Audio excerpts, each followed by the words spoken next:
Assalamualaikum warahmatullahi wabarakatuh. Salam sejahtera bagi kita semua. Baik, di sini saya akan membawakan materi tentang hukuman bagi pelaku cybercrime. Kejahatan cybercrime yang timbul akibat adanya kemajuan teknologi yang begitu pesat banyak mengakibatkan dampak negatif dan positif dari adanya teknologi tersebut.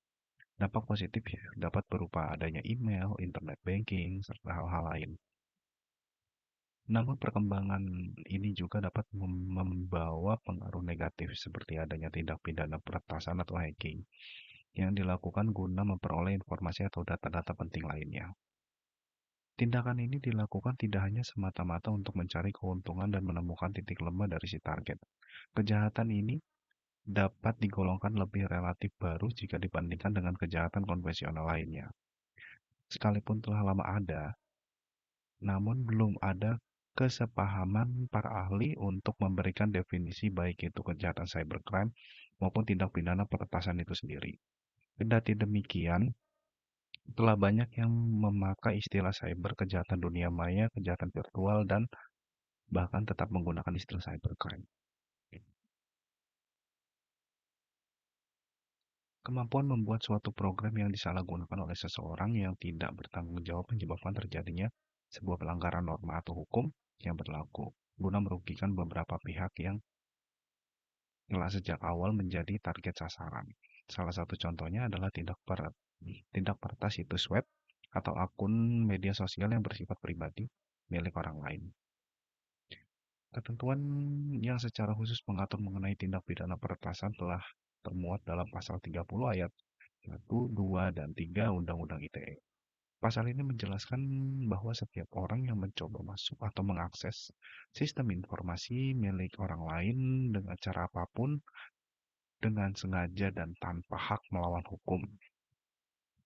Pasal ini berkaitan langsung dengan pasal 46 ayat 1, 2, dan 3 Undang-Undang ITE yang mengatur mengenai sanksi pidana atas pelanggaran yang tercantum dalam pasal 30 tersebut di atas.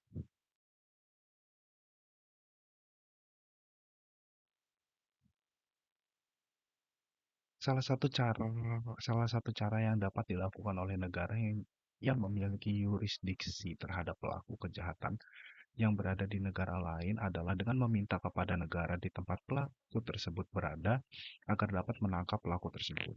Yurisdiksi terhadap kejahatan cybercrime khususnya dalam tindak pidana peretasan atau hacking dapat dilaksanakan melalui kerjasama internasional berupa ekstradisi, bantuan hukum timbal balik, dan kerjasama antar penegak hukum. Tindak pidana peretasan diatur dalam pasal 30 ayat 1, 2, dan 3 mengandung unsur sebagai berikut. Pada pasal 30 ayat 1 Undang-Undang ITE yang berbunyi, setiap orang dengan sengaja dan tanpa hak atau melawan hukum mengakses komputer atau sistem elektronik milik orang lain dengan cara apapun. Selanjutnya, pasal 30 ayat 2 Undang-Undang ITE yang berbunyi setiap orang dengan sengaja dan tanpa hak atau melawan hukum mengakses komputer atau sistem elektronik milik orang lain dengan cara apapun dengan tujuan memperoleh informasi elektronik atau dokumen elektronik. Dan yang ketiga pada pasal 30 ayat 3 Undang-Undang ITE yang berbunyi setiap orang dengan sengaja tanpa hak atau melawan hukum mengakses komputer atau sistem elektronik dengan cara apapun melanggar, menerobos, melampaui, atau menjebol sistem pengamanan. Pelaku peretasan yang terbukti melanggar pasal 30 Undang-Undang ITE tersebut akan dikenakan ancaman pidana sesuai jenis pelanggarannya. Dalam pasal 46 Undang-Undang ITE disebutkan ancaman pidana sebagai berikut. Yang pertama pada pasal 46 ayat 1 Undang-Undang ITE yakni setiap orang yang memenuhi unsur sebagaimana dimaksud pada pasal 30 ayat 1 pidana dengan penjara paling lama 6 tahun dan atau denda paling banyak 600 juta rupiah. Yang kedua, pasal 46 ayat 2 Undang-Undang ITE, yakni setiap orang memenuhi unsur sebagaimana dimaksud dalam pasal 30 ayat 2 dipidana dengan pidana penjara paling lama 7 tahun dan atau denda paling banyak 700 juta rupiah.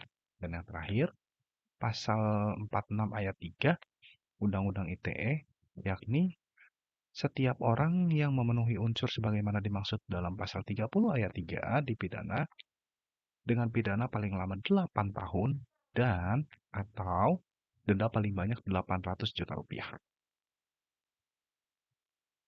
Sekian presentasi dari saya, kurang lebihnya mohon maaf. Assalamualaikum warahmatullahi wabarakatuh.